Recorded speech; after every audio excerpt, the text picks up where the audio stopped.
For Betty Paris and her cousin Abigail Williams, life in 17th century Salem was strict. As daughter and niece of the Reverend Paris, they were not allowed to have games or toys. Such play was a sign of idleness, when they should be concentrating on chores and Bible verses. But unbeknownst to the Reverend, Betty, Abigail, and other girls were spending evenings by the kitchen fire with Paris's Caribbean slave, Tituba. Tituba would entertain them with magic, fortune-telling, and stories from her native island of Barbados. Such activities were strictly forbidden by Puritan code. In January, Betty and Abigail began to exhibit strange behavior, screaming, twitching, and rolling on the floor. The village doctor was certain that the girls were the victims of witchcraft. The first public display of their affliction came the last Sunday in January. As her father read from the pulpit, Betty Paris screamed and fell into a fit. Other girls, including 12-year-old Ann Putnam, followed. One barked like a dog, another flapped her arms like a bird, others writhed as if being choked. Frightened by the hysteria, the townspeople begged the girls to identify their wicked tormentors. With pressure mounting, the girls finally cried out 3 names: Tituba, Sarah Good, and Sarah Osborne, a slave, a homeless beggar, and a sickly old woman who had married her servant. 3 social outcasts who were despised and distrusted by the townspeople.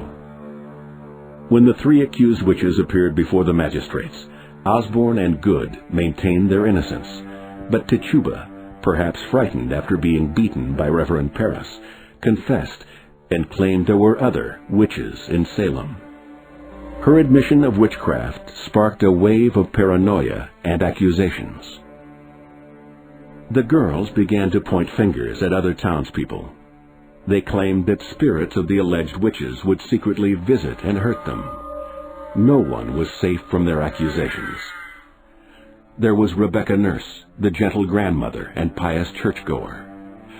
John Proctor, the wealthy farmer who had warned against the girls' outbursts. Even Dorcas Good, the little 4-year-old who would spend months chained to the prison wall.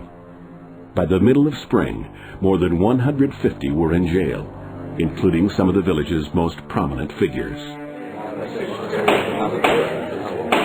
The Salem witch trials began June 2, 1692. 8 days later, local tavern owner Bridget Bishop became the first alleged witch to be hanged on Gallows Hill. In the coming months, 19 more innocent victims were hanged, including the former pastor of Salem. Just before his hanging, George Burroughs flawlessly recited the Lord's Prayer, supposedly impossible for a witch, but this proof of innocence could not save him. Another man, Giles Corey, was pressed to death under a pile of stones after he refused to stand trial. 4 other men and women would die in jail. The accusations continued into October, as the afflicted girls cried out names of Massachusetts' most reputable citizens, including the governor's wife. People began to doubt the girls' accusations, and cries of protest spread across the colony.